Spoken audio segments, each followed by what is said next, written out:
everyone. Welcome back. Today we're gonna start with our new chapter और जिसमें हमारे दो बहुत इंपॉर्टेंट और बहुत इजी स्टैंडर्ड्स कवर होने वाले हैं बट इसके अंदर सबसे बड़ी प्रॉब्लम जो बच्चों को आती है वो ये आती है कि सर इसके अंदर याद रखने के लिए ना बहुत कुछ है. Is it wrong? Not exactly but क्या ये पूरी तरीके से सच है? ऐसा भी नहीं है. क्यों? क्योंकि आपको समझना पड़ेगा कि याद करने वाले एरियाज हैं तो बहुत कम, बाकी सारे समझने वाले हैं. लेकिन जब आप समझने वाले एरियाज को भी याद करने वाले एरियाज में कन्वर्ट कर दोगे तब तो डेफिनेटली ये चैप्टर क्या हो जाएगा हमारे लिए, बहुत बड़ा हो जाएगा. पर सर क्या है इसमें कुछ ऐसा है जिसमें बहुत टेक्निकल नॉलेज चाहिए? नहीं. क्या कुछ ऐसा है जिसमें हम कुछ बहुत नया पढ़ने वाले हैं? नहीं. हम अब तक हमने जो क्लासेस का वे चूज किया कि हमने पहले वो वाले स्टैंडर्ड्स क्यों किए, अब तक हमने लास्ट स्टैंडर्ड 580 किया, वो 580 उस टाइम पे मैंने क्यों करवाया और उसको आपको अब मैं क्या करवाऊंगा, उसे लिंक करवाऊंगा कि 580 पहले पढ़ने से वहां पे हमने बहुत सारी बातें करी थी. सर थोड़ा बहुत याद है किसी को कि हमने क्या बातें करी थी? सर उसके अंदर ना हमने बार बार बोला था जब भी ऑब्जेक्टिव की बात आती है, सर एक बार दिखाई दो ना. चलो मैं तुम्हें दिखाई देता हूँ. सर ये देखो, जब आपने रिटर्न रिप्रेजेंटेशन की बात करी ना तब आपने ना बहुत सारी बार क्या कहा था कि अगर ऑब्जेक्टिव की बात करोगे तो कुछ चीजें ऐसे 210 में प्री कंडीशंस में लिखी हैं, ये वही लिखी है बात. फिर आपने नीचे भी ऐसी एक बात बोली थी, क्या ये देखो यहाँ पे भी कि प्रिपरेशन एंड प्रेजेंटेशन एएफआरएफ के हिसाब से होनी चाहिए, ये ऐसे 210 बोलता है. फिर उसके बाद सर और भी कहीं बोला था आपने, ये देखो इन्फॉर्मेशन कंप्लीट होनी चाहिए और कहीं ना कहीं पूरी तरीके से प्रोवाइडेड होनी चाहिए, ये बात भी कौन बोलता है? आपने लिख दिया साइड में ऐसे 210. हर जगह पे हम ऐसे 210 210 210 करते आ रहे थे, पर अब 210 कहता क्या है एक्चुअली, और वो इतना इंपॉर्टेंट क्यों है कि वो सारे स्टैंडर्ड्स में कहीं ना कहीं अपना रोल प्ले करता है, विच इज हम क्यों और ये वाला स्टैंडर्ड पढ़ने वाले हैं. सर वो हमारे आता है चैप्टर नंबर 11 के अंदर, बिल्कुल आपके मॉड्यूल का सेकंड मॉड्यूल का लास्ट जो चैप्टर है, चैप्टर नंबर 11. वो फर्स्ट चैप्टर के बाद बिल्कुल लिंक्ड है. फर्स्ट चैप्टर के अंदर क्या हमने 200 और बेसिक्स पढ़े थे, बिल्कुल पढ़े थे. सर ऑडिट क्या होता है उसके बारे में पूरी बात के लिए क्या चैप्टर वाला नंबर 1 आप लोग लगा चुके हो? अगर नहीं लगाए हो तो पहले जाओ लगा के आओ. पर अगर लगा चुके हो तो बिल्कुल आप सही जगह पे हो और हम शुरू करेंगे सर उसके आगे 200 के आगे बढ़ेंगे. 200 में हमने ओवरऑल ऑब्जेक्टिव की बात करी थी सर. अब उसके आगे बात आती है सर ओवरऑल ऑब्जेक्टिव तो मैंने बता दिया और कहीं ना कहीं मेरे को मेरे बारे में बेसिक्स ऑडिट के बारे में पता भी लग गया, लेकिन अब मुझे एक चीज और जाननी है. क्या? क्लाइंट मुझसे कह रहा है सर अब क्या? आपने मुझे बता दिया ओवरऑल ऑब्जेक्टिव क्या होता है, वो तो मेरे लिए स्टैंडर्ड बना है जो मुझे गवर्न करता है, जो मुझे बैक ऑफ द हेड रख चलना है, क्योंकि वो मेरे एथिक्स वगैरह के बारे में बात करता है. उस एथिक्स में वो क्या क्या बोलता है, कहाँ पढ़ेंगे? यहाँ पढ़ेंगे. उसके अलावा सर जैसे ही हम क्लाइंट के साथ कहते हैं कि सर ठीक है अगर आपने ऑडिट करना है ना तो उससे पहले ना थोड़ी बहुत ही ना एंगेजमेंट. क्या? क्या सर? कौन सी एंगेजमेंट? वो वाला शादी जो सीजन अभी चल रहा है उस एंगेजमेंट की बात नहीं कर रहा हूँ. एक्चुअल एंगेजमेंट जो किसके बीच में होगी सर? वहां पे दोनों पार्टीज अलग अलग होती है. यहाँ पे पार्टी होगी एक ऑडिटर और एक क्लाइंट. अब ऑडिटर और क्लाइंट आपस में क्या करेंगे? एंगेजमेंट करेंगे. एक साल के लिए वो लोग जुड़ने का वादा कर रहे हैं. इसमें क्या सर बहुत सालों तक जुड़ सकते हो? बिल्कुल जुड़ सकते हो, लेकिन उसके अंदर भी लॉ के बोलते हैं कि 5 साल बाद रोटेट कर लेना. सर ये बात आप सिखाओगे? मैं नहीं सिखाऊंगा, लॉ सिखाएगी. लॉ में सर सेक्शन आता है रोटेशन ऑफ द ऑडिटर, उसके पीछे भी एक रीजन है जो यहाँ पढ़ेंगे. सर सच में बिल्कुल एक ऐसा रीजन, एक ऐसा थ्रेट जिसके बारे में यहाँ पढ़ेंगे, जब लॉ में वो सेक्शन क्यों डालना पड़ा ये भी आप लोगों को समझ आ जाएगा. तो सर यहाँ पे जो बात होने वाली है ना वो ये होने वाली है कि सर अब क्लाइंट और कौन ऑडिटर क्या कहते हैं कि आपस में एंगेजमेंट होने की बात हो रही है उनकी, कि वो दोनों कह रहे हैं भाई हमें एंगेजमेंट करनी है. लेकिन आप लोगों को तो पता ही होगा कि जब एंगेजमेंट की बात शुरू होती है तो उससे पहले क्या डिसाइड करनी पड़ती है सर? टर्म्स. अच्छे वाली टर्म्स की बात करेंगे, बुरे वाला नहीं सोच रहे. कौन सी वाली टर्म सर? अच्छे वाली टर्म्स. अच्छे वाली टर्म्स का मतलब सर कि पहले एक बारी के लिए ना अपनी अपनी रिस्पॉन्सिबिलिटीज को बांट लेते हैं. भाई देखो सीधी बात है, एंगेजमेंट बहुत बड़ी है तो लेट्स डिसाइड कि आपकी रिस्पॉन्सिबिलिटीज क्या रहेंगी और मेरी रिस्पॉन्सिबिलिटीज क्या रहेंगी. बस इतनी सी बात हमें सीखनी है. तो जो उसको क्या नाम दिया गया, जो भी चीज कब होने वाली है? एंगेजमेंट से पहले, शुरू करने से पहले जो चीजें डिसाइड होती है उसे क्या बोलते हैं? Pre conditions. मतलब पहले मतलब प्री और कंडीशंस मतलब कंडीशंस. जी सर. तो सर पहले वाली जो होती है उसे क्या बोलते हैं? प्री. और जो कंडीशंस हम टर्म्स एग्री करेंगे उसे क्या बोलेंगे? कंडीशंस. तो कहीं ना कहीं हम प्री कंडीशंस की बात कर लेते हैं कि पहले अपनी अपनी कंडीशन डिसाइड कर लें, फिर डिसाइड करेंगे कि हम लोग एंगेजमेंट करने वाले हैं या नहीं करने वाले. तो सर इसका मतलब एंगेजमेंट से आने से पहले प्री कंडीशन डिसाइड होती है, बिल्कुल. तभी तो स्टैंडर्ड बना. अब बात आती है सर कि ये जो प्री कंडीशंस है हम एग्री कैसे करेंगे, क्लाइंट के साथ कैसे हामी भरेंगे, क्लाइंट को कैसे साइन करेंगे, ये सारी बातें कहाँ? तो उसको सिखाने के लिए आपके पास आपकी बहुत प्यारी सी बुक है जिसे स्टैंडर्ड्स ऑन ऑडिटिंग बोलते हैं, और वो उसके अंदर एक स्टैंडर्ड प्यारा सा बैठा है बिल्कुल स्टार्टिंग में 200 के बाद आता है कौन सा सर 210, जो कहता है कि मैं बताऊंगा agreeing the terms of audit engagement. इसका प्यारा सा नाम ही बता रहा है क्या कि एग्री करने वाले हैं हम किसकी टर्म्स, किसकी ऑडिट एंगेजमेंट की। तो सर जब भी एंगेजमेंट होने वाली होती है उससे पहले क्या टर्म्स एग्री करी जाती है, बिल्कुल, और उसको क्या लिखा जाएगा, बिल्कुल। हम लोग ऑडिटर है, हम लोग किसमें बात करते हैं हमेशा, रिटर्न में, तो हमें रिटर्न में टर्म चाहिए, बिल्कुल चाहिए। और इसी वजह से आगे स्टैंडर्ड आने वाला है कौन सा sir 230 which is audit documentation. तो क्या ये सारी बातें जो हम करने वाले ये डॉक्यूमेंटेशन का पार्ट भी बन रही होंगी, बिल्कुल बन रही होंगी। क्या यहाँ तक क्लियर है? यस सर, चलिए। तो सर खत्म करते हैं हम अपनी अपनी बात, आओ मार्क करवाता हूँ, जल्दी जल्दी मार्क करेंगे अपनी साथ साथ बुक के साथ साथ, और छोटे छोटे पॉइंट्स हैं जिनको नोट करते रहेंगे। जहां पे बताऊंगा याद करना है वो सेक्शन याद करना है, बाकी सब समझना है। जब तक नहीं बोलूंगा याद करने को तब तक याद नहीं करना है कुछ भी। क्या क्लियर है सर? यस। तो सर किसके बीच में होती है एंगेजिंग? सर ऑडिटर और क्लाइंट के बीच में क्या होती है, एंगेजमेंट होती है। इसकी वजह से हम आगे बढ़ते हैं, ठीक है सर। अब एग्रीइंग का सर कौन सा स्टैंडर्ड आता है सर 210। सर पेपर में लिखना जरूरी है, बिल्कुल जरूरी है, मार्क करेंगे क्या sir, S A 210। S A 210 बोलते हैं agreeing the terms of audit engagement. ये किसकी रिस्पॉन्सिबिलिटी होती है एग्री करवाना सर? ऑडिटर की रिस्पॉन्सिबिलिटी होगी, क्योंकि हमारे पास ऑडिट आया है तो मेरी रिस्पॉन्सिबिलिटी है भाई, मैं ऑडिट शुरू करने से पहले ये टर्म्स एंड कंडीशंस को क्लियर करना चाहता हूं। अगर आप मेरी टर्म्स एंड कंडीशन से एग्री करते हैं तब मैं आपकी ऑडिट मतलब आपके साथ एंगेजमेंट करने को क्या हूं, तैयार हूं। तो ऑडिटर एंगेजमेंट करने के लिए बिल्कुल तैयार बैठा होता है, बस आपको हामी भरने की जरूरत है। क्या क्लियर? चलो। This include establishing that certain pre conditions of an audit. मतलब सिंपल सी बात है, प्री कंडीशंस में मैं क्या बताऊंगा सर, रिस्पॉन्सिबिलिटीज ही तो बताऊंगा। आओ। तो सर एस से 210 कहता है मेरा ऑब्जेक्टिव सुन ले। हमने कहा हमें तेरा ऑब्जेक्टिव पता है। कैसे पता है? मैंने बोला देख तेरे ऑब्जेक्टिव में इतना आता है कि अगर तूने कुछ भी एक्सेप्ट करना है या कंटिन्यू करना है, मतलब अगर तूने एक्सेप्ट करना है कोई ऑडिट नया वाला, कंटिन्यू का मतलब तू पहले सा उसका ऑडिट कर रहा है पिछले साल से, लेकिन नेक्स्ट ईयर का भी तू लेना चाहता है, तो क्या हो गया कॉन्टिन्यूस। अगर तूने एक्सेप्टेंस करनी है या कॉन्टिन्यूस करनी है किसी भी ऑडिट की, उससे पहले तो ये चेक कर लेना कि तेरा बेसिस क्लियर होना चाहिए। बेसिस का मतलब जिस बेसिस के ऊपर तुम लोग एग्री करने वाले हो ना, वो जो टर्म्स का बेसिस है वो क्लियर कर लेना। अगर वो टर्म्स का बेसिस तेरे को समझ आता है और सामने वाली पार्टी हाँ कर रही है तो कर लेना, वरना मत करना। तो सर उस बेसिस के अंदर आएगा क्या, पहले नंबर पे बोलता है कि सबसे पहले देख लेना कि प्री कंडीशंस ऑडिट के अंदर प्रेजेंट होनी चाहिए। जो प्री कंडीशन तेरे को ऐसे 210 गवर्न कर रहे हैं ना, क्या वो प्रेजेंट है या नहीं है, ये चेक कर लेना। दूसरा, कंफर्म कर लेना कि हम दोनों के बीच में कॉमन अंडरस्टैंडिंग क्रिएट होनी चाहिए कि भाई तुम अपनी रिस्पॉन्सिबिलिटी समझ गए हो, मैं अपनी समझ गया हूं, हम आपस में एक दूसरे की रिस्पॉन्सिबिलिटीज भी समझ गए हैं। क्या मेरी बात समझ आई सर? मतलब पहले नंबर पे क्या ऑब्जेक्टिव बोलता है कि देख लेना भाई प्री कंडीशंस होनी चाहिए, हैगी है सर। दूसरे नंबर पे कॉमन अंडरस्टैंडिंग, वर्ड लिखना ही लिखना है, बिल्कुल सर। कॉमन अंडरस्टैंडिंग होनी चाहिए between the auditor and the management where appropriate. अगर टीसीडब्ल्यूजी उस ऑर्गेनाइजेशन में है तो टीसीडब्ल्यूजी का नाम ले लेंगे कि आप लोग हम दोनों क्या कर गए हैं, कॉमन अंडरस्टैंडिंग कि हम लोग टर्म्स एग्री कर गए हैं। क्या क्लियर है? दोनों के टर्म समझ आ गई, प्री कंडीशन प्रेजेंट है, आगे बढ़ जाओ।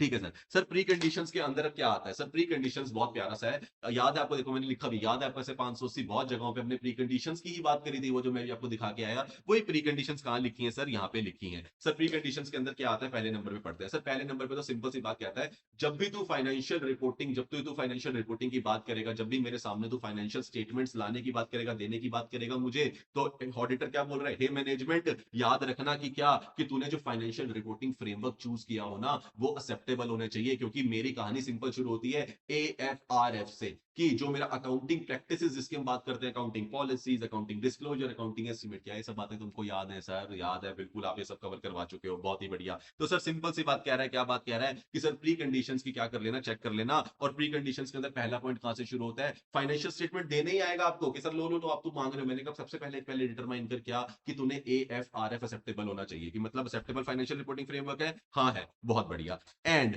अब बढ़ इसके साथ में क्या सर, ये प्लस है, बिल्कुल प्लस है। क्या और है? नहीं सर और नहीं है, ये भी होगा। एंड आगे बढ़ेंगे और साथ में ऑब्टेन करेंगे क्या उससे, एग्रीमेंट। मैं उससे तेरे से एग्रीमेंट लेना चाहता हूं मैनेजमेंट। क्या दो वर्ड जो आप नहीं भूल सकते, नहीं मिस कर सकते लिखना, वो कौन कौन सा, कि हे मैनेजमेंट मैं तेरे से एग्री करवाना चाहता हूं, एग्रीमेंट लेना चाहता हूं किस बात का, कि तू मैनेजमेंट क्या कर रही है, एक्नॉलेज कर रही है, और साथ में क्या कर रही है सर, अंडरस्टैंड कर रही है। Acknowledge and understanding is the key word of this line, आप इसको मिस नहीं करेंगे। तो पहले नंबर पे AFRF एक्सेप्टेबल मतलब फाइनेंशियल रिपोर्टिंग फ्रेमवर्क एक्सेप्टेबल, बिल्कुल सर। एंड एग्रीमेंट लेंगे किसका, कि तुमने मैनेजमेंट अपनी रिस्पॉन्सिबिलिटीज क्या कर ली है सर, क्या कर ली है, एक्नॉलेज कर ली है, मतलब तुम लोग मान रहे हो, और क्या कर लिया, अंडरस्टैंड कर लिया। याद है 580 में लिखा हुआ था, हम रिटर्न रिप्रेजेंटेशन में भी लेते हैं मैनेजमेंट से, कि तू लिख के दे मुझे कि तूने क्या कर लिया, एक्नॉलेज एंड अंडरस्टैंड कर लिया कि अपनी रिस्पॉन्सिबिलिटीज है, और तू मानती है कि मैनेजमेंट की रिस्पॉन्सिबिलिटीज मैंने एग्री करी थी। इसका रिटर्न रिप्रेजेंटेशन भी लेता हूं मैं मैनेजमेंट से। तो देख लो यहाँ मैनेजमेंट को मैं बता रहा हूं और वहां पे मैं उनसे रिटर्न रिप्रेजेंटेशन भी ले रहा हूं। तो इसका मतलब सर प्री कंडीशंस के अंदर बहुत प्यारा सा पॉइंट, क्या एज पर AFRF है फाइनेंशियल रिपोर्टिंग, बहुत बढ़िया। दूसरे नंबर पे कि सर आपने क्या कर लिया, एग्रीमेंट लेके मैनेजमेंट की, तू क्या कर रहा है, एक्नॉलेज कर रहा है और अंडरस्टैंड कर रहा है। क्या अंडरस्टैंड कर रहा है, सबसे पहला तो सर देखो छोटा छोटा चार्ट है, ये अपने पास बना लेना साथ साथ। अरे मैं अटक गया। हाँ जी, तो हमने क्या करा कि सर हमने पहले नंबर पे डिसाइड कर लिया कि क्या एएफआरएफ, उसके बाद में एग्रीमेंट ले लेंगे कि क्या कर रही है, एक्नॉलेज कर लिया, अंडरस्टैंड करिए अपने रिस्पॉन्सिबिलिटीज को। रिस्पॉन्सिबिलिटीज में क्या सर, ये जो चार्ट मैंने बनाया है पहले तो क्या, कि जो आपने प्रिपेयर करी है क्या फाइनेंशियल स्टेटमेंट वो कैसे होनी चाहिए, एज पर एएफआर होनी चाहिए, क्यों, मतलब वो फेयर प्रेजेंटेशन दिखानी चाहिए। पहला मतलब ये हो गया, बिल्कुल सर, पहला पॉइंट यही है बिल्कुल। The preparation of the financial statement in accordance with applicable financial reporting framework including where relevant their fair presentation. तो कहीं ना कहीं हमें फेयर प्रेजेंटेशन देनी होती है मैनेजमेंट, आपने नोट्स टू अकाउंट्स वगैरह सब कुछ लगाना चाहिए। याद है हमने पढ़ा था फ्रेमवर्क के बारे में, बिल्कुल वही वाली बात कर रहा है सर। अब उसके बाद सर अब इसमें ना एक प्यारी सी बात आती है, यहाँ नहीं लिखी हुई, बट आप लोगों को आनी चाहिए क्योंकि पेपर के अंदर आता वही है जो नहीं लिखा होता इजीली। सर ये कहाँ मिलेगा, ये कहीं ना कहीं मिलेगा आपको जब हम एक्चुअली में ऑडिट एंगेजमेंट की बात करेंगे ना, जिसमें हम एंगेजमेंट लेटर की बात करेंगे। उस एंगेजमेंट लेटर के अंदर जब मैं इसको एक्सप्लेन करता हूँ कि सर प्रिपरेशन का मतलब क्या होता है, मैनेजमेंट में से पूछे कि आपने बता तो दिया प्रिपेयर कर देना एज पर एएफआरएफ, इसका मतलब क्या है, मैं जानूं कैसे इसको, तो मैंने बोला मैं तेरे को यहीं पे बताता हूँ। क्या ये प्री कंडीशन के अंदर आपको लिख के आने, नहीं, बट प्रिपरेशन के अंदर क्या ये पॉइंट रेलेवेंट है, बिल्कुल। और क्या क्वेश्चन आ सकते हैं इसके ऊपर कि प्रिपरेशन के अंदर मैनेजमेंट के बारे में रिस्पॉन्सिबिलिटी में क्या क्या आता है, बिल्कुल आ सकता है। तो यही सीख लें। यस सर, मतलब सर सिंपल है, पहले नंबर पे मैं बोलता हूँ कि आपको जो प्रिपेयर करना है ना उसका ध्यान रखना कि वो गोइंग कंसर्न बेसिस पे प्रिपेयर करने, क्योंकि मैंने आपको मतलब समझाया था गोइंग कंसर्न में अकाउंटिंग प्रिंसिपल अलग हो जाता है फंडामेंटल, नॉन गोइंग कंसर्न होगा तो लिक्विडेशन बेसिस पे अकाउंट्स बनाते हैं। क्या ये पॉइंट क्लियर है, क्लियर है सर। दूसरे नंबर पे कि आप मुझे क्लियर करोगे जैसे ही एएफआरएफ की बात आती है, अकाउंटिंग पॉलिसीज को अलग से हाईलाइट करना बहुत जरूरी है सर, ये हम सीख चुके हैं पूरे ऑडिट के अंदर, सीख चुके हैं। यस सर, तो मैंने क्या बोला कि एप्रोप्रिएट आपने सिलेक्शन करी हो किसकी, अकाउंटिंग पॉलिसीज की, एंड साथ में एप्लीकेशन करी हो, तो मतलब appropriate selection and application of accounting policy, ये भी ध्यान रख लेना जब आप प्रिपेयर कर रहे होगे। और थर्ड पॉइंट, जो भी आपने assumptions लिए हैं सर, हम कहीं ना कहीं बात किसी करें एपीएडी ए की बात नहीं कर रहे, बिल्कुल उसी की बात कर रहे हैं। तो कहीं ना कहीं क्या एपी में क्या पॉइंट आया, अकाउंटिंग पॉलिसीज। एई में क्या बात आ रही है अभी, कि जो भी तुमने एस्टिमेट्स करें, जजमेंट करें, उसकी जो अजम्पशंस होनी चाहिए वो क्या होनी चाहिए, रीजनेबल होनी चाहिए और प्रूडेंट होनी चाहिए। और तीसरे नंबर पे जो हमने किसकी बात करी, एडी, डिस्क्लोजर में क्या आ रहा है कि भाई ध्यान रखना गोइंग कंसर्न बेसिस पे क्या कर देना, अपनी फाइनेंशियल स्टेटमेंट्स को प्रिपेयर करना। क्या क्लियर है, यस सर क्लियर है। तो सर ये 3 पॉइंट किसके अंदर आते हैं, ये 3 पॉइंट प्रिपरेशन के अंदर आते हैं, कि प्रिपरेशन करते हुए ऑडिटर उनकी रिस्पॉन्सिबिलिटी में क्या क्या समझा रहा है, वो ये समझा रहा है कि भाई ये 3 बातों को फॉलो करते हुए चलना, मुझे बाद में प्रॉब्लम नहीं चाहिए। 570 बोलता है मुझे क्या असेसमेंट करके रखना गोइंग कंसर्न की, याद है कि नहीं है। यस सर, तो ये तीनों पॉइंट अब सर आप तो पढ़ चुके हैं ना 570, अब तो ऐसे याद आ रहा है, एग्रीमेंट भी ऐसे याद आ रहा है कि नहीं आ रहा। चलो उसके बाद सर दूसरा पॉइंट भी ऑडिटर का बहुत सिंपल है। जैसे मैं 315 पे पहुंचता हूँ, सबसे पहले मेरा कंसर्न क्या होता है सर, इंटरनल कंट्रोल से मेजर कंसर्न होता है कि नहीं होता, तो उसी की बात करेंगे कि हम पहले ही क्या कर रहे हैं, एग्री करते हुए ही मैनेजमेंट को वो सारे एरिया समझा रहे हैं जो मुझे लगता है आने वाले टाइम पे मेरे लिए क्या हो सकते हैं, जिन जिन एरियाज में मुझे रिस्क ऑफ मटेरियल मिसस्टेटमेंट मिलने के चांसेस हो सकते हैं, फ्रॉड एरर के चांसेस हो सकते हैं, वो सारे एरियाज में कहां क्लियर करना चाहूंगा, पहले ही क्लियर करना चाहूंगा। इतना एक्सपीरियंस आ चुका है हम लोगों को यार। 2007 में स्टैंडर्ड्स ऑन ऑडिटिंग आ गए थे, आज तो हम कहाँ बैठे हैं, इतने टाइम से हमने सीखा। 1982 के बाद से, कहाँ से 1982 के बाद से 2017 तक हमने ये क्या करा, ये सारा कुछ तो सीखा था, और उनको अडेप्ट करते करते हमने ये सारी पॉलिसीज पहले ही बना ली है जो सारे एरियाज के अंदर प्रॉब्लम आ सकती है। क्या तुम लोगों को हिस्ट्री पता है, नहीं पता है तो कोई एक वीडियो डालूंगा जिसमें मैं तुम्हें स्टैंडर्ड्स की पूरी हिस्ट्री भी सुनाऊंगा। क्लियर, चलो। तो सर इसमें क्या बात कर रहे हैं, सर इसमें बात कर रहे हैं दूसरे वाले एरिया में कि इंटरनल कंट्रोल, सबसे पहले कि नेसेसरी इंटरनल कंट्रोल्स मैनेजमेंट तेरे को फॉलो करने हैं, ध्यान रखना जिस वजह से क्या नहीं होगा, तेरी फाइनेंशियल स्टेटमेंट जो होनी चाहिए वो मटेरियली मिसस्टेटेड नहीं होनी चाहिए, किसकी वजह से, फ्रॉड और एरर की वजह से। ये भी मैं कहां बता रहा हूं उनको, प्री कंडीशंस के अंदर ही बता रहा हूं। और थर्ड पॉइंट, हे मैनेजमेंट ये ध्यान रखियो कि तू अभी जो मेरे से बात करते हुए तो जा रहा है, अभी मेरे से बात सुन ले क्या, कि मुझे अगर जो तू मेरे को प्रोवाइड करेगा अभी इंफॉर्मेशन, उसके अलावा कोई एडिशनल इंफॉर्मेशन चाहिए हुई तो भी तेरे को देनी पड़ेगी। मैनेजमेंट कह रही ठीक है सर दे देंगे, सारा एक्सेस दे देंगे सर, जो रिकॉर्ड मांगोगे, जो डॉक्यूमेंटेशन मांगोगे सब दे देंगे। मैंने कहा सब तो दे दोगे, लेकिन जो देने वाला बंदा है अगर मुझसे उसको भी, मुझे उसकी भी हेल्प चाहिए हुई, उससे मुझे कुछ जानना हुआ, वो भी तुम्हें मुझे क्या करना पड़ेगा, परमिशन देनी पड़ेगी। मतलब कोई भी अनरिस्ट्रिक्टेड एक्सेस नहीं होना चाहिए किसी पर्सन से मिलने के लिए, मुझे आप रोकोगे नहीं, मान लिया सर जी। और एनी एडिशनल इन्फॉर्मेशन ये भी डाल दे, कोई भी एडिशनल इन्फॉर्मेशन हो सकता है, हमें अभी ना पता हो क्या चाहिए, लेकिन ड्यूरिंग द ऑडिट हमें रियलाइज हो हमें ये भी चाहिए, एक्सटर्नल लीगल काउंसिल से बात कुछ चाहिए है, या फिर किसी और केस में कोई डेटर से चाहिए, किसी भी सिनेरियो में हमें एडिशनल इन्फॉर्मेशन चाहिए होगी, हे मैनेजमेंट तुझे हमें देनी पड़ेगी। ये तुम मुझे लिख के देके साइन करके दे रहा है तो मैं एंगेजमेंट करने के लिए तैयार हूं सर। ये इसके बाद एंगेजमेंट हो जाती है, बिल्कुल हो जाती है। तो सर क्लियर करते हैं, खत्म जल्दी से। सर एंगेजमेंट करने से पहले ऑडिटर कुछ प्री कंडीशंस को क्या करता है, फिक्स करता है। वो कौन कौन सी प्री कंडीशंस होती हैं सर, पहले नंबर पे कि भाई तुम जो फाइनेंशियल स्टेटमेंट देने वाले हो वो एक्सेप्टेबल फाइनेंशियल रिपोर्टिंग फ्रेमवर्क के हिसाब से बनी होनी चाहिए, एंड उसके साथ में आप क्या करोगे, उसके साथ में क्या करोगे, जल्दी से बताओ, जल्दी से बताओ। हाँ सर, वो 2 वर्ड, हाँ, मतलब क्या एग्रीमेंट लेंगे मैनेजमेंट से, क्या तो एक्नॉलेज कर रहा है और तू क्या कर रहा है, अंडरस्टैंड कर रहा है। किसको किसको एक्नॉलेज कर रहा है और अंडरस्टैंड कर रहा है sir? Acknowledgement and understanding of कि तू जो प्रिपेयर करने वाला फाइनेंशियल स्टेटमेंट वो एक्सेप्टेबल फाइनेंशियल रिपोर्टिंग फ्रेमवर्क के हिसाब से होनी चाहिए, ताकि वो फेयर प्रेजेंटेशन दे। इसके अंदर क्या आता है कि फेयर प्रेजेंटेशन कैसे आएगी सर? आपको एएफआरएफ फॉलो करना पड़ेगा। उसके अंदर डिस्क्लोजर में 570 की असेसमेंट याद रखने की, गोइंग कंसर्न बेसिस पे बना के रखना। दूसरे नंबर पे अकाउंटिंग पॉलिसीज को सही तरीके से सिलेक्ट और अप्लाई करना। और तीसरे नंबर पे जो भी तुम assumptions लोगे वो प्रॉपर तरीके से रिकॉर्ड करके बताना कि वो क्या होनी चाहिए, प्रूडेंट होनी चाहिए और रीजनेबल होनी चाहिए। क्या क्लियर है? Yes sir. उसके साथ में इंटरनल कंट्रोल नेसेसरी होने चाहिए, जिसकी वजह से फाइनेंशियल स्टेटमेंट के अंदर कोई भी मटेरियल मिसस्टेटमेंट नहीं होनी चाहिए ड्यू टू एनी फ्रॉड और एरर। और तीसरे नंबर पे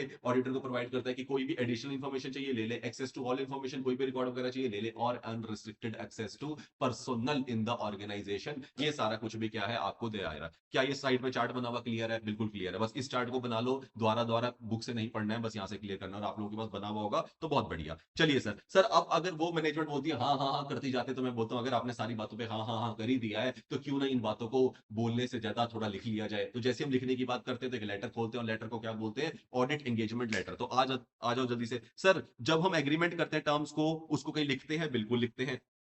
तो audit is a matter of contract. तो क्या एक कॉन्ट्रैक्ट बनेगा? बिल्कुल बनेगा। किसके बीच में सर? वही वाली बात सर, कैसी बातें पूछ रहे हो, ऑडिटर और क्लाइंट के बीच में बनेगा। It must be reduce to the writing and should exactly specify the scope of the work. तो मतलब हमें राइटिंग में लिखना पड़ेगा और एक्जेक्टली उतना ही लिखना है जितना हमारा स्कोप ऑफ वर्क के अंदर आता है। और इसको किसके अंदर लिखते हैं सर? ऑडिट एंगेजमेंट लेटर के अंदर लिखते हैं। ठीक है जी सर। ऑडिट एंगेजमेंट लेटर कौन किसको भेजता है सर? ऑडिटर क्लाइंट को भेजेगा। ऑब्वियसली जब ऑडिटर लिख रहा है ऑडिट एंगेजमेंट में एग्री करवा रहा है, तो ऑडिटर किसको भेजता है सर? क्लाइंट को भेजता है। क्या क्लियर है? बिल्कुल क्लियर है। अब आता है सर क्या, कि सर जब आप लिख लेते हो ना, उसका बेनिफिट क्या होता है कि कोई भी मिसअंडरस्टैंडिंग होने के चांसेस थोड़े रिड्यूस हो जाते हैं। जब लिखी लिखाई बात है सामने आप पढ़ोगे तो आपको लगेगा सर ये पे तो ऑलरेडी हमने लिखा था, इसमें मिसअंडरस्टैंडिंग कैसी? बट क्या फिर भी हो जाएगी, आगे बढ़ेंगे। मिसअंडरस्टैंडिंग आती रहती है यार, क्लाइंट हर चीज नहीं मानता है और कभी कभी मानी हुई बातों को भी क्या करता है, मुखर जाता है। उसके बारे में ही पढ़ेंगे। तो लेकिन अभी क्या कह रहा हूँ, अभी कह रहा हूँ सर ये बता दो ऑडिट एंगेजमेंट लेटर के अंदर क्या ये जो हमने सारी बातें करी इसको कैसे लिखते होंगे?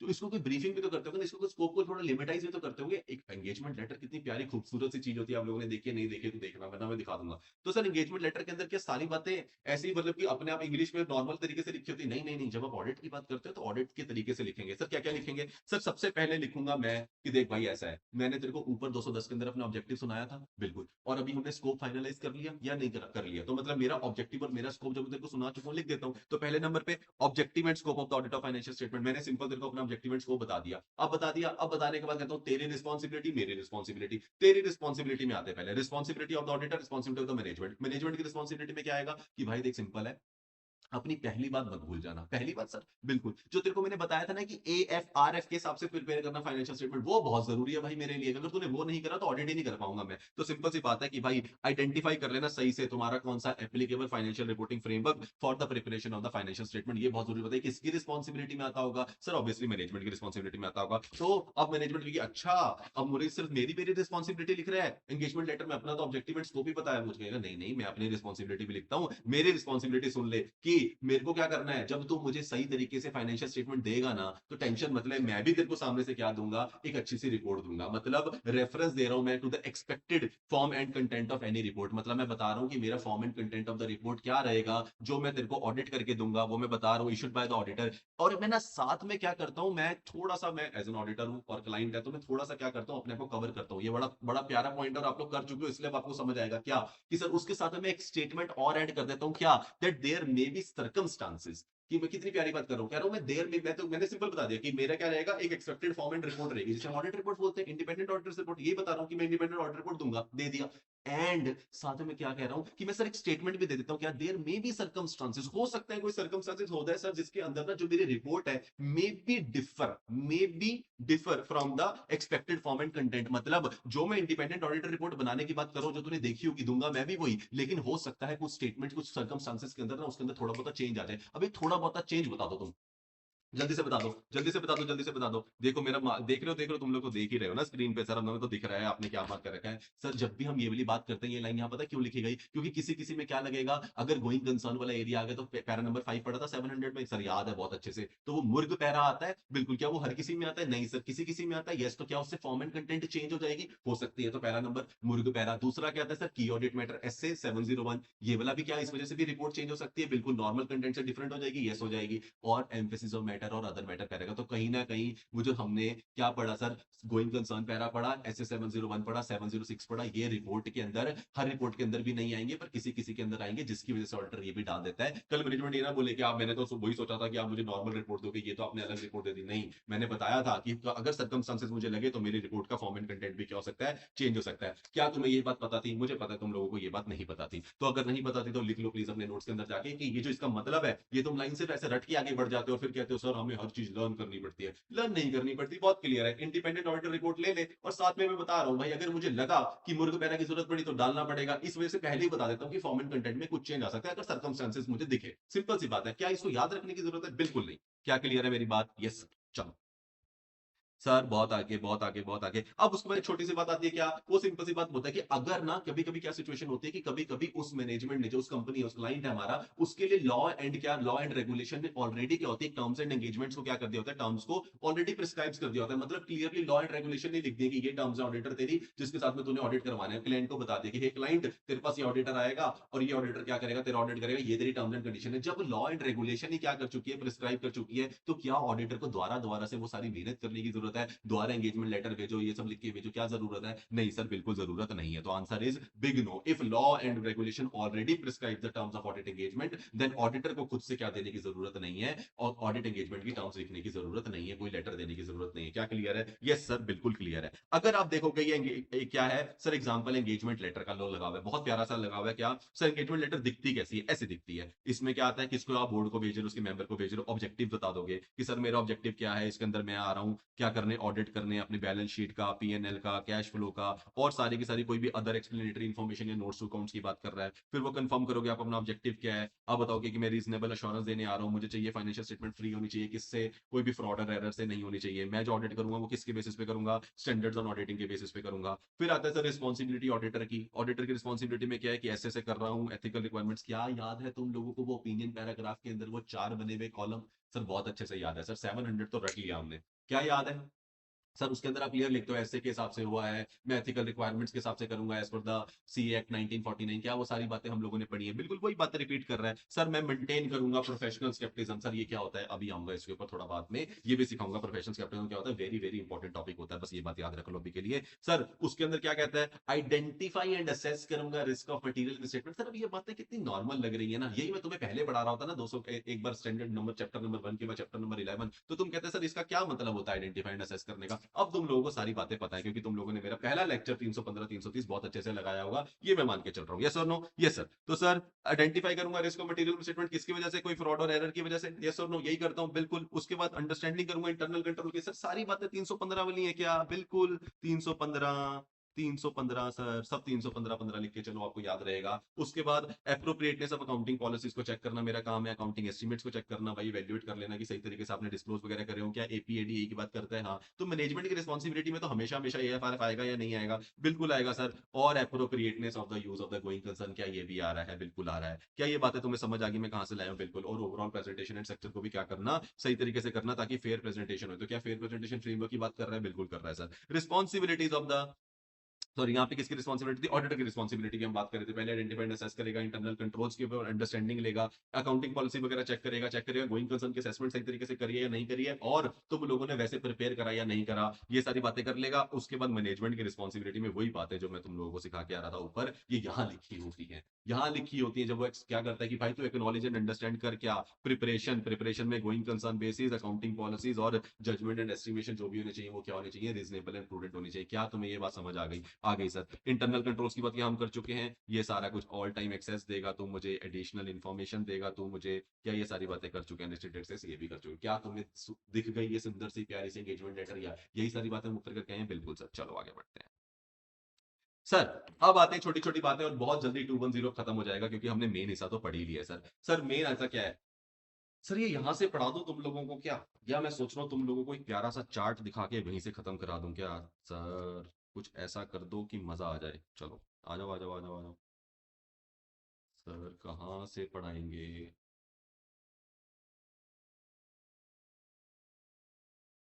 तुम लोगों को एक मास्टर चार्ट दिखाता हूं मैं। तुम लोगों ने बस इसको फॉलो करना है, नहीं बनाया है तो बना लेना है। ठीक है सर, चलो आ जाओ, यहां से करेंगे। जल्दी से आइए मेरे साथ साथ।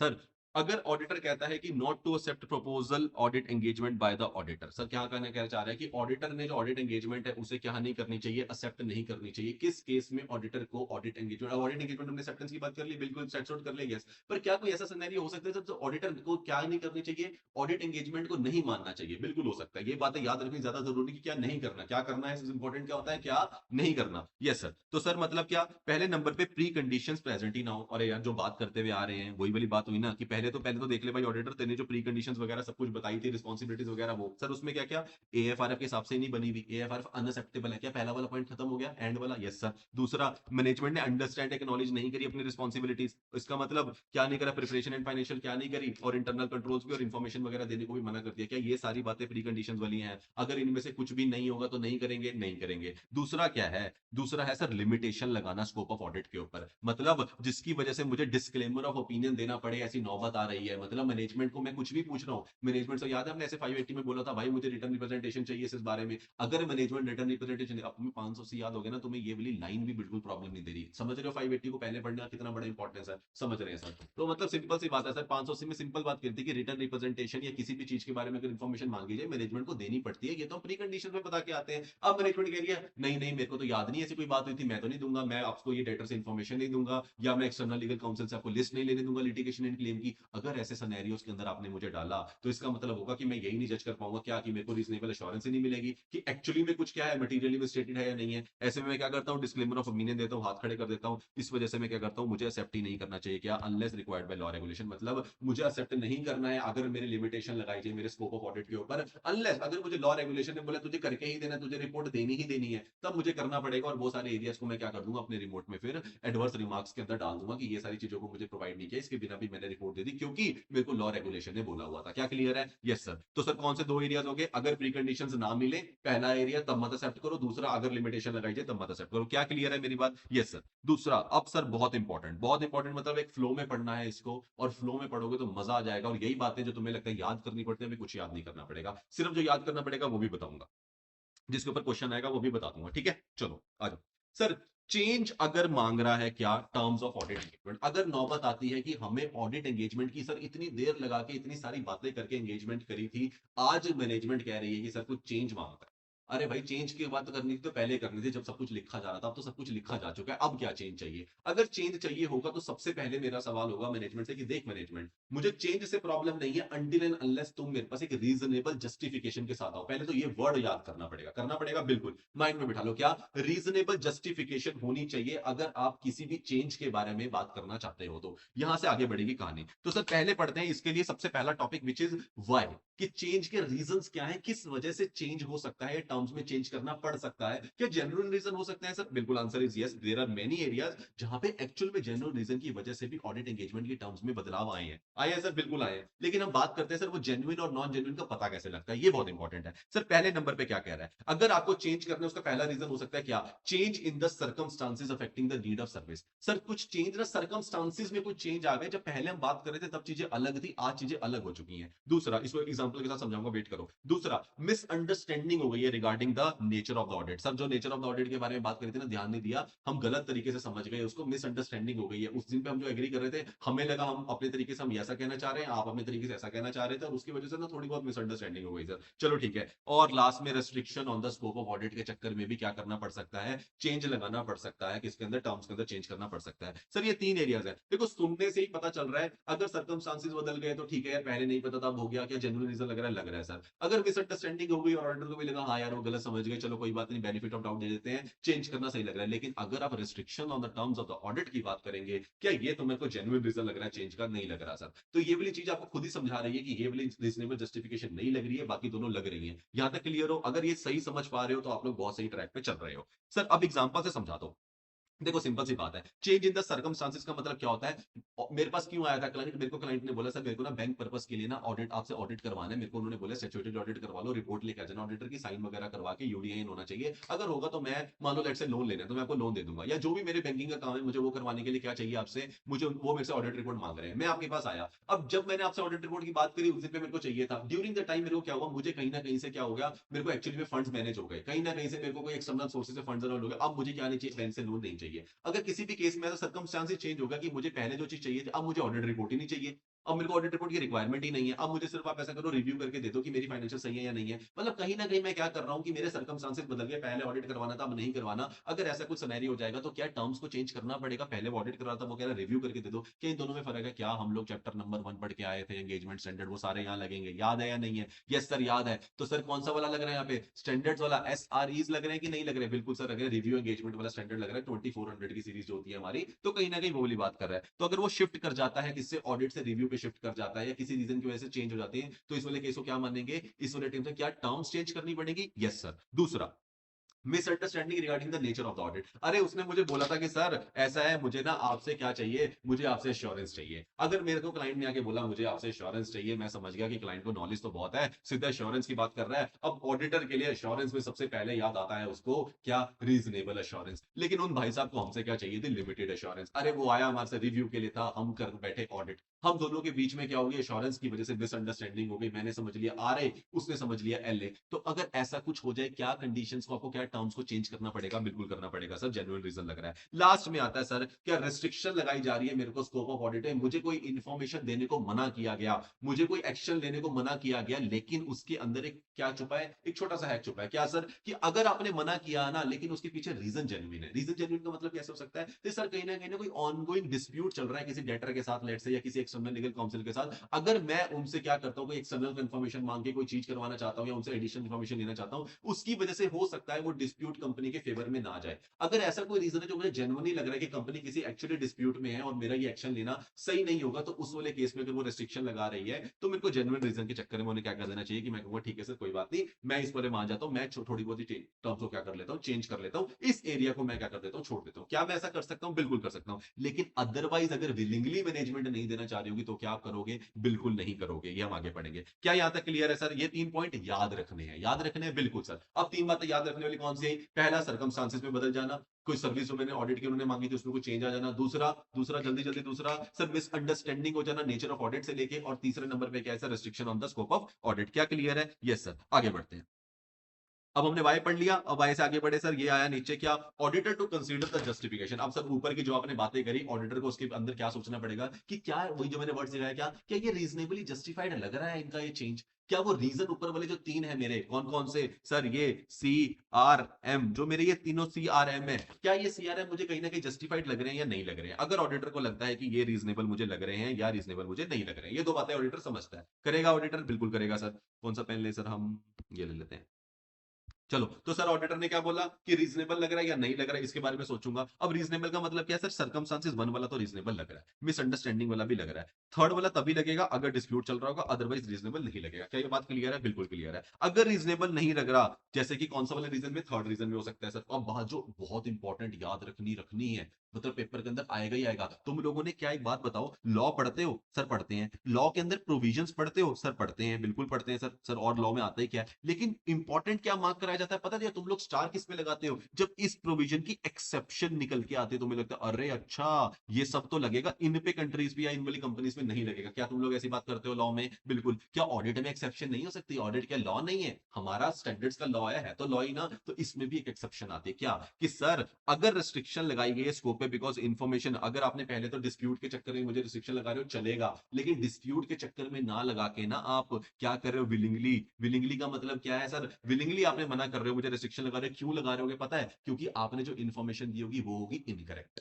आपने जो इन्फॉर्मेशन दी होगी वो होगी इनकम्प्लीट, और आपने क्या करा होगा, जो भी मुझे इन्फॉर्मेशन दी होगी वो होगी अनसेटिस्फैक्टरी। और ये 3 बातों को तुमने याद कर लेना, याद मतलब भूलना ही नहीं है सर। 3 अभी तक आपने सिर्फ सीआरएम याद कराया और ये याद कराया और कुछ याद कराया नहीं कराया, तो सीआरएम तो याद आ गया। अब सीआरएम में जो लास्ट वाला आर था उसके अंदर विलिंगनेसली मैंने क्या करा, रिस्ट्रिक्शन लगाई। क्यों लगाई होगी? क्योंकि मैनेजमेंट को पता है यार हमने ना इसे जो फाइनेंशियल स्टेटमेंट में इन्फॉर्मेशन दी है वो इनकम्प्लीट है एक्चुअली। अब इसको ऑडिटर को पता लग गया और ये उसके क्लोज पहुंच गया, तो हमने क्या करते हैं, इसको और इन्फॉर्मेशन देते ही नहीं है, इसके बारे में कुछ मांगेगा मना कर देना। मैनेजमेंट ऐसे करती है, तो मैनेजमेंट ने क्या करा है, इनकम्प्लीट इनकरेक्ट इन्फॉर्मेशन दी होगी या फिर इनकम्प्लीट दी होगी या फिर सेटिस्फैक्टरी इन्फॉर्मेशन दी होगी और इन्हें पता है कि ऑडिटर आने वाला है इस पे और इन्फॉर्मेशन लेने, तो वो क्या करते हैं, रिस्ट्रिक्शन लगा देते हैं कि भाई हम और कुछ नहीं देंगे ऑडिटर आपको, क्योंकि मैनेजमेंट को पता है इस इन्फॉर्मेशन में कहीं ना कहीं कुछ गड़बड़ है। ठीक है, और उसका मतलब क्या हुआ, अगर देखा जाए तो और बोल लो या इसका मतलब बोल लो, मतलब मैनेजमेंट कहीं ना कहीं पता, अगर इसने ढूंढा तो ऑडिटर क्या करेगा, उसे पता चल जाएगा कुछ गड़बड़ है, गड़बड़ होगी तो क्या करेगा, ये तो क्वालिफाइड ओपिनियन दे देगा, डिस्क्लेमर दे देगा। तो मतलब अगर आपने एंड में आपको पता है कि मुझे क्वालिफाइड मिलने वाला है या डिस्क्लेमर ऑफ ओपिनियन मिलने वाला है और उसको अवॉइड करने के लिए आप रिस्ट्रिक्शन लगाते हो, तो बाबा ये रीजनेबल जस्टिफिकेशन में नहीं आता, इसके चक्कर में टर्म्स ऑफ ऑडिट एंगेजमेंट नहीं बदली जाती। क्या बात मेरी क्लियर है?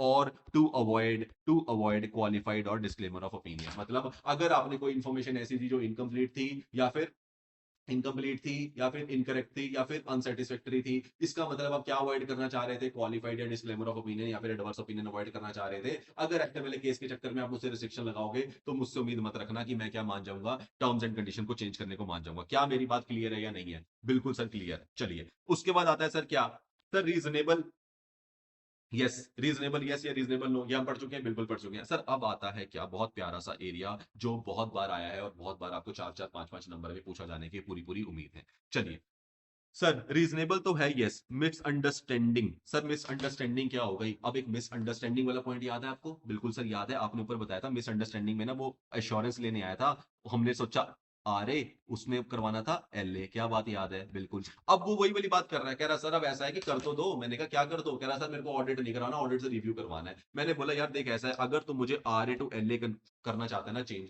तो उसके चक्कर में हमें क्या चेंज करना पड़ेगा? बिल्कुल सर चेंज तो करनी पड़ेगी टर्म्स। अब आता है सर क्या क्या टर्म्स चेंज करनी पड़ेंगी before shifting from R A to L A. बहुत इंपॉर्टेंट है सर, बहुत इंपॉर्टेंट। चलो सर क्या, अगर आपको कभी क्या हो जाए, अगर आपको अपनी एश्योरेंस को क्या करना पड़े, लोअर करना पड़े। पेपर के अंदर क्वेश्चन कैसे आता है कि ऑडिटर अपनी एश्योरेंस को लोअर करना चाहता है, वो कौन कौन से एरिया चेक करेगा, कब कब ऐसा कुछ करेगा कि उसे जब भी उसे देनी है क्या एश्योरेंस, कब रीजनेबल एश्योरेंस है, कम वाली एश्योरेंस देनी है। क्या हम लोग सेटिस्फाइड होते हैं? नहीं होते। हम उसको क्या करते हैं, रिव्यू करते हैं। हम कभी भी क्या नहीं करते, ऑडिट नहीं करते। जब भी आप मुझसे क्या कम मांगोगे, रीजनेबल एश्योरेंस से कम कुछ भी मांगोगे, तो मैं क्या नहीं करूंगा, ऑडिट नहीं करूंगा, उसे रिव्यू का नाम दूंगा। क्या मेरी बात क्लियर है तुम लोगों को? बिल्कुल। तो अगर आपने मुझसे कहा कि मुझे आपसे रीजनेबल एश्योरेंस ना चाहते हुए क्या चाहिए, लोअर लेवल ऑफ एश्योरेंस चाहिए, इसमें लिमिटेड नहीं बोला, क्या बोला, लोअर लेवल ऑफ एश्योरेंस चाहिए। क्या लोअर लेवल का मतलब मॉडरेट भी हो सकता है? बिल्कुल हो सकता है। याद रखना मॉडरेट हमने किस केस में पढ़ा था सर? वो पीएफआई वाले केस में पढ़ा था, प्रोस्पेक्टिव फाइनेंशियल इन्फॉर्मेशन। बहुत बहुत अच्छी बात है। और हिस्टोरिकल के लिए क्या पढ़ा था सर? अगर हिस्टोरिकल के लिए हमने रिव्यू भी पढ़ा था, अगर तो थोड़ा बहुत किससे कम चाहिए, अगर थोड़ा बहुत रीजनेबल से कम चाहिए तो रिव्यू करवा लो, मतलब लिमिटेड एश्योरेंस ले लो। मतलब अगर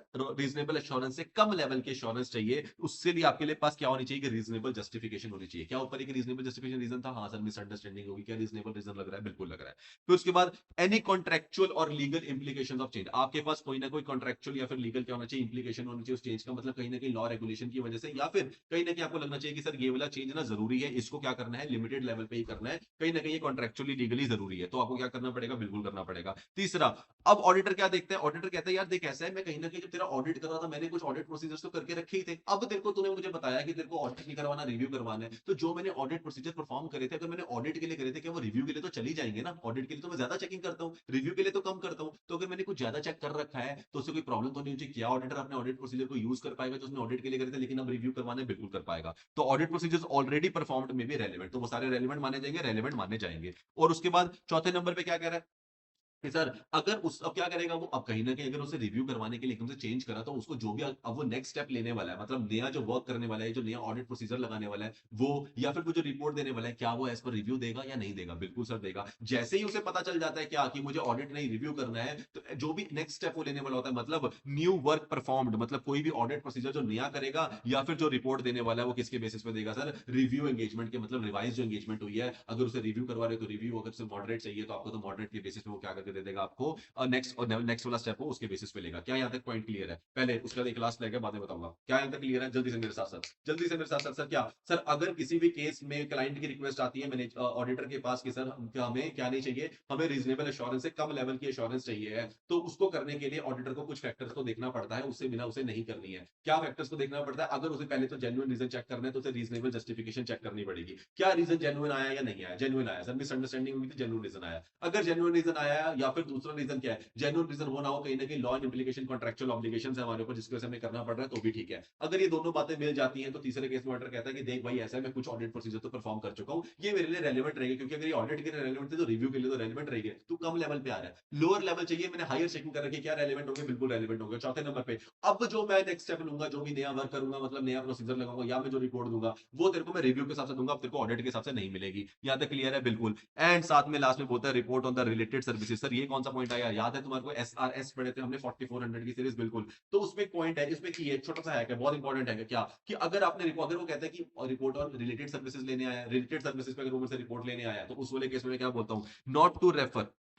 अगर आप मुझसे रिलेटेड सर्विसेज के लिए आते हो, मतलब 4400 की सीरीज में आते हो और मुझे कहते हो सर मुझे ना रिलेटेड सर्विसेज पे ऑडिटर क्या तेरे से क्या चाहिए, रिव्यू चाहिए, या मेरे को उसके ऊपर तेरे से क्या चाहिए, एश्योरेंस चाहिए, तो उस वाले केस में एक छोटी सी चीज याद रखनी है, क्या कि मुझे कुछ भी क्या नहीं करना है, रेफर नहीं करना है जो मैंने ओरिजिनल करा था। ओरिजिनल मतलब जो मैं ऑडिट में करते आ रहा था, मुझे उसको कहीं नहीं बताना है कि मैं ऑडिट कर रहा था पहले, अब ये चेंज हो गया है, कुछ नहीं करना है। तो not to refer original engagement नहीं करनी है, और एनी प्रोसीजर, ना ही ऑडिट वाले प्रोसीजर्स के बारे में कोई बात करनी है। अगर आप मुझसे SREs में आते हो तो मैं सारी बातें कर सकता हूं, अपने ऑडिट को रेलेवेंट मानूंगा। जैसे ही आप मुझसे रिलेटेड सर्विसेज में कन्वर्ट हो जाते हो, उस वाले केस में मैं तो क्या नहीं करता, ना तो मैं किसी ओरिजिनल ऑडिट की कोई बात करता हूं, ना ही उसके अंदर जो ऑडिट प्रोसीजर परफॉर्म हुए उसकी बात करता हूं। क्या इसकी भी एक्सेप्शन है? ये इंपॉर्टेंट क्यों है? क्योंकि ये भी प्रोविजन की एक्सेप्शन है, लेकिन मैं इसकी कर सकता हूं अगर क्या, engagement change to undertake the agreed audit procedure. क्या आप लोगों को याद है मैंने SRS में क्या सिखाया था? एक वर्ड जो याद करने को बोला था वो क्या था? Agreed upon procedure. सर इसके अंदर ना एग्रीड अपॉन प्रोसीजर्स पहले से डिसाइड करते हैं मैनेजमेंट और क्लाइंट मिलके।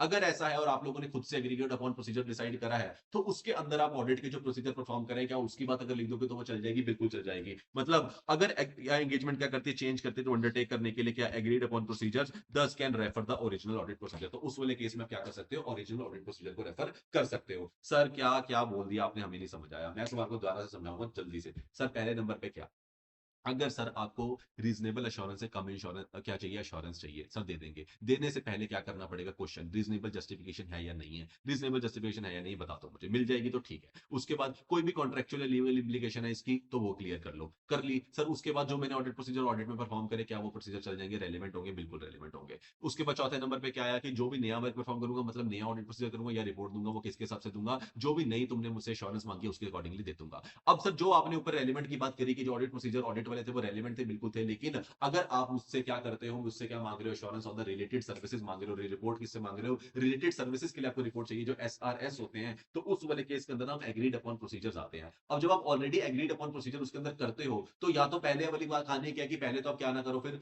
जब आपने SRS का मेन की क्या है, कि एग्रीड अपॉन प्रोसीजर करना ऑडिट और किसके बारे में, मैनेजमेंट के बारे में। अगर वो चीज लिखी है तो फिर पुराना तुमने क्या किया, उसकी क्या रह जाती है, उसकी रेलेवेंस रह जाती है, नहीं रह जाती। इसलिए बोला कि ना तो ओरिजिनल एंगेजमेंट के बारे में बात करना भाई, ना ही ऑडिट प्रोसीजर के बारे में बात करना, क्योंकि तुम लोग एग्री तो करने ही वाले हो प्रोसीजर। लेकिन अगर तुम लोग क्या कहते हो कि हमें एग्री ऑन प्रोसीजर में, आप कहते हो कि हमें लेके चलने हैं पुराने वाले, तो क्या आप उसको रेफर कर सकते हो? बिल्कुल कर सकते हो, कोई दिक्कत नहीं है। अगर आप लोग चाहें तो आप लोग डेफिनेटली एग्रीड अपॉन प्रोसीजर में, अगर आप चाहें तो क्या करने, चेंज कर लें, उसमें अंडरटेक करें, तो आप रेफर कर सकते हो, कोई दिक्कत नहीं आएगी। क्या क्लियर है? यस, अपने आप से रेफर करना है, नहीं करना।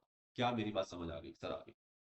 क्या ये वाली बात को पेपर के अंदर तुम लिखाओगे? मुश्किल है पर तुम लिखाओगे, मुझे तुमसे उम्मीद है, क्योंकि तुम लोग ये वापस क्लास के 1.5 पे मार्क करो, उसको पढ़ के जाने वाले हो सुबह सुबह। क्या क्लियर है? क्लियर है सर। सर अब आते हैं, कहानी बहुत सिंपल सा खत्म करते हैं इसको। सर रीजनेबल उस टाइम पे तो रीजनेबल लग रहा था, अब रीजनेबल नहीं लग रहा, मतलब रिस्ट्रिक्शंस वगैरह लगा रखी हैं। Management not permitting to continue. Management क्या करने जा रही है, मैनेजमेंट ने रिस्ट्रिक्शन लगाई है, या फिर मैनेजमेंट कह रही है हम आपको आगे कंटिन्यू नहीं करने देंगे ऑडिटर, हमें नहीं देनी तुम्हें कोई फालतू इन्फॉर्मेशन, और हमारे हो सकता है कोई इनकरेक्ट इन्फॉर्मेशन हो, इनकम्प्लीट हो, अनसेटिस्फैक्टरी हो। अगर तुमसे इतनी सी बातों से तुम सेटिस्फाई हो रहे हो तो ठीक है, वरना तुम रहने दो, ऑडिट मत करो। अगर ऐसी मैनेजमेंट क्या करती है, परमिट नहीं करने दे रही, मुझे कंटिन्यू लिमिटेशन नहीं हटा रही है मेरे ऊपर से, स्कोप के ऊपर से, तो मैं सिंपल से काम करता हूं, मैं विड्रॉ दूंगा। सबसे पहले मैं विड्रॉ दूंगा। ऑडिटर कभी भी डायरेक्टली क्या नहीं करता, ऑडिटर रिपोर्ट नहीं देता, डिस्क्लेमर ऑफ ओपिनियन नहीं देता। ये मेरी बात आज याद रख लेना, कि क्या, कि डायरेक्टली कभी भी डिस्क्लेमर ऑफ ओपिनियन नहीं मिलता। पहले आप हमेशा क्या ट्राई करते हो, पहले विड्रॉ करने की ट्राई करते हो। अगर विड्रॉल पॉसिबल है तो विड्रॉ करिए, डिस्क्लेमर मत दीजिए। कोई और आके अपनी रिपोर्ट चेक कर लेगा, उसके बेसिस पे अपना क्या दे देगा, वो ओपिनियन दे देगा। लेकिन अगर आपको विड्रॉ का ओपिनियन नहीं मिलता, तब आप डिस्क्लेमर के ऊपर जा सकते हैं। क्या मेरी बात क्लियर है? क्लियर है सर।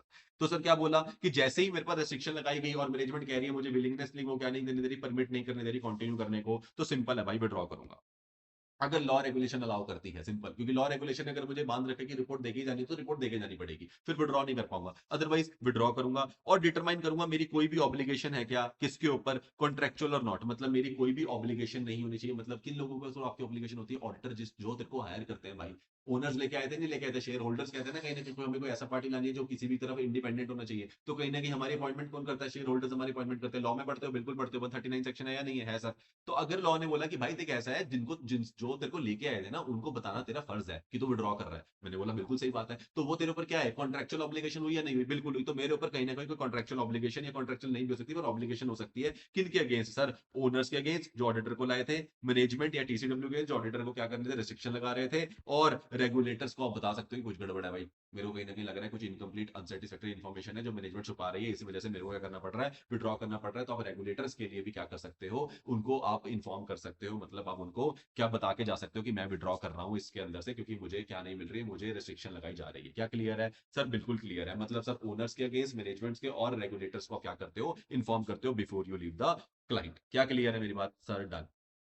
ये तो होगी सर, सारी बातें हमारी प्रोसेस में चल रही थी, बिल्कुल sir. Change in terms of audit engagement के पहले नंबर पे पढ़ा हमने रीजंस क्या होते हैं, रीजंस के बेसिस पे हमने पढ़ा कि अगर वो रीजनेबल होंगे या नॉट रीजनेबल होंगे। नॉट रीजनेबल होते हैं जब लिमिटेशन लगाई जाती है, उसके तीन रीजन हो सकते हैं, इनकरेक्ट, इनकम्प्लीट, अनसेटिस्फैक्टरी, कुछ छुपाना, और या फिर अपना क्वालिफाइड डिस्क्लेमर ओपिनियन देने से बचना। जैसे आप ये डिसाइड करते हो तो आप बोलते हो अरे अरे, मेरे ऑडिट, मेरे क्लाइंट बोलती है अरे अरे ऑडिटर, हमें तो उससे ना सॉरी सॉरी रीजनेबल क्या नहीं चाहिए थी, अश्योरेंस नहीं चाहिए थी, लिमिटेड चाहिए थी, बच रही हो ताकि आपको रिपोर्ट में क्या ना मिले, डिस्क्लेमर ना मिले या क्वालिफाइड ना मिले। आप बचने के लिए क्या करते हो, अरे हमने तो करवानी नहीं था ऑडिट, हमें तो रीजनेबल एश्योरेंस चाहिए नहीं थी, हमें लिमिटेड चाहिए थी। अगर आपको लिमिटेड चाहिए थी, लोअर लेवल पे आ रहे हो, तो कुछ चीजें चेक करनी पड़ेंगी, रीजनेबल जस्टिफिकेशन चेक करनी पड़ेगी, कोई कॉन्ट्रेक्चुअल क्या है या लीगल इंप्लीकेशंस तो नहीं है, ऑडिट प्रोसीजर के बारे में बताना पड़ेगा। पहले वाले चल जाएंगे, नए वाले होंगे तो ये वाले। उसके अलावा मैं रिपोर्ट दूंगा तो किसके बेसिस पे दूंगा, न्यू एंगेजमेंट के बेसिस पे। और लास्ट में अगर आप एसआरएस के लिए मुझसे मांग रहे हो तो मैं कुछ भी नहीं बताऊंगा पुराना, एक्सेप्ट बता दूंगा अगर आप एग्रीड अपॉन प्रोसीजर में इसको डिसाइड कर लेते हो। क्या बात क्लियर है? बिल्कुल। और अगर आप मुझे फिर भी नहीं रोकते हो, मुझे नहीं करने देते ऑडिट, मेरे को विलिंगनेस से कंटिन्यू नहीं करने देते हो, तो सिंपल सी बात है, मैं विड्रॉ करूंगा अगर लॉ रेगुलेशन मुझे अलाउ करते होंगे। अदरवाइज मैं सेकंड नंबर पे क्या करता हूँ, मेरे को क्या कहता हूँ, डिटरमाइन करता हूँ मेरी कोई ऑब्लिगेशन है, किसी को बता के जाना है मुझे, हाँ मुझे बता के जाना होता है किसको, ओनर्स को, टीसीडब्ल्यू जी को मैं जा रहा हूँ, ओनर्स को सॉरी मुझे जाना पड़ रहा है, और रेगुलेटर्स को यहाँ पे देख लेना भाई यहाँ पे कुछ गड़बड़ चल रही है। क्या ये सारी बातें मैं करके जाता हूँ? बिल्कुल करके जाता हूँ सर। अब आती है सर, क्या अगर ऐसी बात होती है तो क्या रिवीजन करी जा सकती है in the terms of the engagement in recurring audit? ये सब टर्म्स ऑफ एंगेजमेंट में हमने ऊपर पढ़ा कि रिवीजन हो सकती है नहीं हो सकती, चेंज के बारे में। अब आते हैं सर, पहले साल मैंने मैनेजमेंट को ऑडिट कर दिया, अब मुझे सेकेंडली ईयर में दोबारा से मैनेजमेंट को क्या करना पड़ रहा है, ऑडिट करना पड़ रहा है। मतलब मैं रेकरिंग ऑडिट कर रहा हूँ, बैक टू बैक ऑडिट कर रहा हूँ, ठीक है, तो मेरे हाथ में ही ऑडिट। तो क्या मैंने जब पहला ऑडिट किया होगा तो क्या ऑडिट एंगेजमेंट की टर्म्स वगैरह डिसाइड करी होंगी? बिल्कुल करी होंगी। लेकिन क्या मुझे उसके अंदर रिवीजन पक्का करनी पड़ती है, या कुछ सिचुएशंस हो तभी करनी पड़ती है? कुछ सिचुएशंस हो तभी करनी पड़ती है, वरना जॉब ऑलरेडी डिसाइड कर चुके पिछले साल वही तो रहेगा, सब कुछ चेंज तो कुछ होगा नहीं। लेकिन अगर कुछ मैनेजमेंट साइड बदल जाए, अगर कुछ मैनेजमेंट साइड बदल जाए, तब आपको लगता है कि भाई नहीं, क्या है, नहीं किसकी जरूरत है, एंगेजमेंट टर्म्स की जरूरत है सर। मतलब बहुत इंपॉर्टेंट एक छोटा सा एरिया इसके अंदर जो याद रखना होता है, जो पेपर के अंदर आप लिख के आते हो फिर भी नंबर नहीं मिलते, जो ये क्वेश्चन के ऊपर बच्चे आते हैं ना, वो यहाँ मैं समझाऊंगा क्यों सर। क्या पहले नंबर पे तो देखो भाई सिंपल है, मैंने तुम्हारे को अपने रिस्पॉन्सिबिलिटीज में स्टार्टिंग में ही बताया था कि ऑब्जेक्टिव एंड स्कोप क्या रहेगा, रहेगा या नहीं रहेगा। अगर आपने ऑब्जेक्टिव एंड स्कोप को क्या कर लिया, मिसअंडरस्टूड कर लिया, अगर आपने मुझे पहले साल ऑडिट करने के बाद दूसरी बार ये तो मुझे लगा भाई तुम लोग तो मेरा ऑब्जेक्टिव एंड स्कोप ही नहीं समझे थे, अगर आपने वहां पे मिसअंडरस्टैंडिंग कर ली है तो उसके केस में क्या करना पड़ेगा, आपको रिवीजन करनी पड़ेगी। पहला पॉइंट तो बहुत क्लियर है। सबसे पहले जो रिस्पॉन्सिबिलिटी आती है, जो एंगेजमेंट टर्म्स में लिखते हैं, एंगेजमेंट लेटर लिख रहे थे उसमें ऑब्जेक्टिव एंड स्कोप लिखा, वही अगर आप लोगों ने सही से नहीं समझा तो क्या रिवाइज करनी पड़ेगी? ऑब्वियसली है, पहला पॉइंट एंगेजमेंट लेटर के नहीं समझ पाए तो रिवाइज करने की जरूरत है या नहीं है? बिल्कुल, आओ तो मैं समझाऊं। ये तो हो गया पहला। फिर उसके बाद revision of terms of audit engagement required, कहीं ना कहीं आप क्या करते हो, revision of terms of audit engagement required. Revision क्या है, जरूरी है सर। किस केस में revision of terms of audit engagement required है? देखो, अगर तो चेंज हो या सिग्निफिकेंट चेंज हो। आप लोगों से गलती क्या होती है, आप सारे पॉइंट को चेंज से लिखाते हो।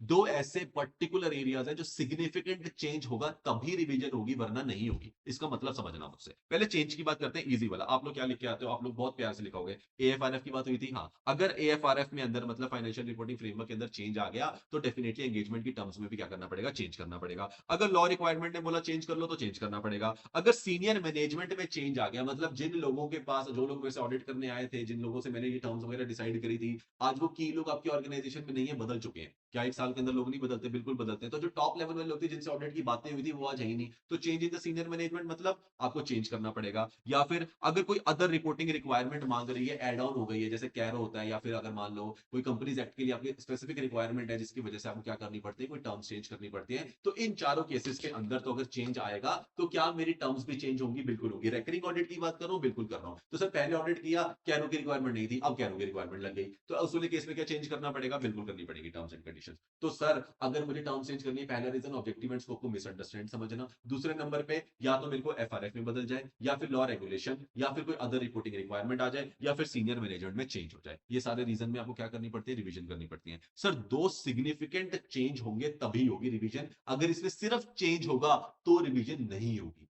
मेरा पॉइंट समझे? अगर आपने लिख दिया चेंज तो इसका मतलब होगा आप लोगों ने इसको गलत कर दिया पेपर के अंदर, तो इसमें नंबर नहीं मिलेंगे। क्या वर्ड लिखना जरूरी है? सिग्निफिकेंट।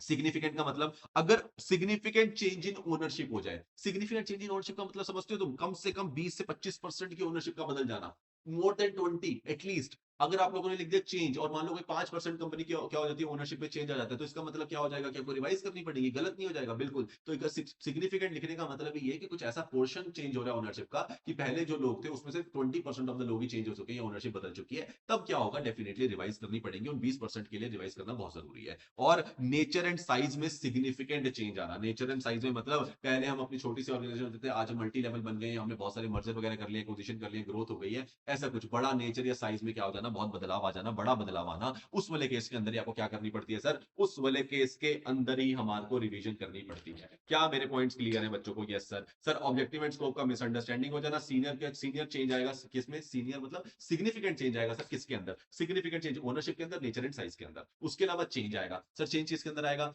सीनियर मैनेजमेंट के अंदर, एफआरएफ के अंदर, लॉ रेगुलेशंस के अंदर, या फिर कोई अदर रिपोर्टिंग रिक्वायरमेंट के अंदर। क्या मेरी बात क्लियर है? एंड यहाँ पे आपका ये मास्टर चार्ट होता है प्यारा सा, एंड इसको आप लोग प्लीज स्क्रीनशॉट ले लो। मैं आपको 1 मिनट का टाइम देता हूँ, पहले आप इसका टाइम, इसका स्क्रीनशॉट ले लो। क्या sir not to accept propose audit engagement, दो केसेस कौन से हो गए? क्या आप लोगों ने ले लिया? यहाँ तक आपको दिख रहा होगा, प्लीज यहाँ तक का ले लेंगे। डन। अब उसके बाद आप लोग लेंगे change in the terms of audit engagement, इसका भी ले लो। क्लियर है? फिर इसका भी ले लीजिए। सर किस किस केस में नहीं होता? आई आई यू पढ़ लेंगे। पढ़ लिया सर। फिर वो कौन से केस होते हैं जिसमें अगर आपको लोअर लेवल ऑफ एश्योरेंस मांगो तो ऑडिटर को क्या करना पड़ता है, देखना पड़ता है? ये वाले केसेस आ गए, प्लीज इसका भी ले लो अच्छे से। ले लिया? Yes sir. अब उसके बाद आता है कि सर अगर वो क्या करता है, विलिंगनेस नहीं करने देता, तब ये ले लो। Done.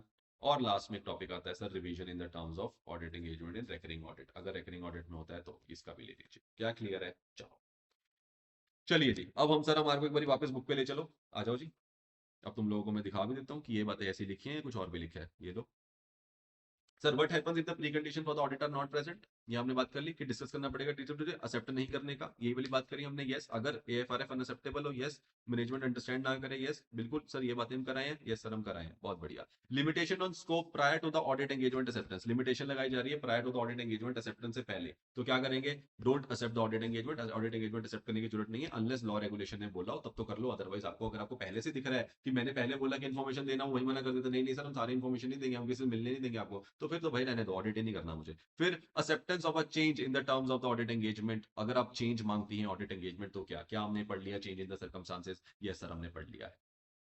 Yes sir, yes sir हमने पढ़ लिया है। क्या पढ़ लिया? Yes sir. और एग्जांपल पढ़ लिया है। दूसरा मिसअंडरस्टैंडिंग वाला पॉइंट पढ़ लिया, यस सर पढ़ लिया। तीसरा रेस्ट्रिक्शन वाला पॉइंट पढ़ लिया, बिल्कुल सर पढ़ लिया है। जैसे इसमें मैं एग्जांपल दिया था, फाइनेंशियल रिकॉर्ड्स ऑफ सब्सिडरी मांगे मैंने, पर उन्होंने नहीं दिए, क्यों? क्योंकि डिस्प्यूट चल रहा है उनका सब्सिडरी के साथ में, तो क्या वो मना कर सकते हैं? जेन्युइन रीजन है तो कर सकते हैं।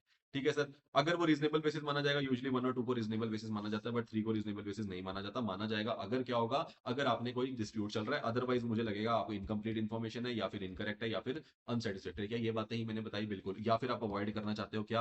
क्वालिफाइड ओपिनियन या फिर डिस्क्लेमर ऑफ ओपिनियन। क्या ये बातें क्लियर है? बिल्कुल सर क्लियर है।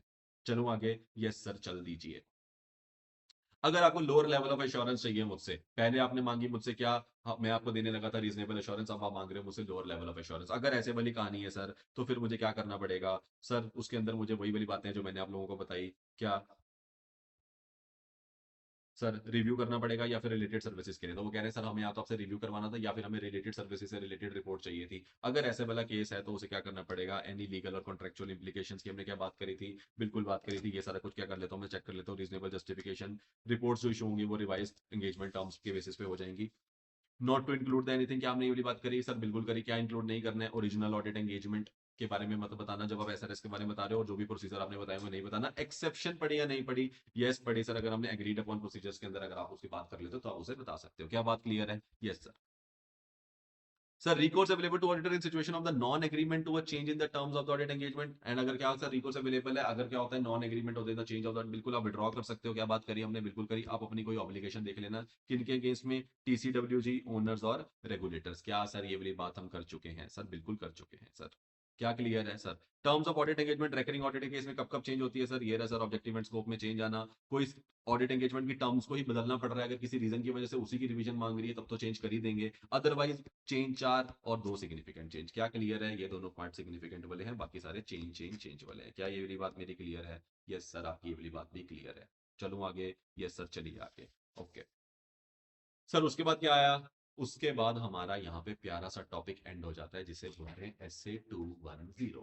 क्या क्लियर है SA 210 आप लोगों को? यस सर, हमें बहुत अच्छे से क्लियर है। अब इसके बाद हम शुरू करेंगे क्या? SA 220 with all the related topics of SA 220। चलो जल्दी से शुरू करते हैं, आ जाओ। क्लियर? चलें?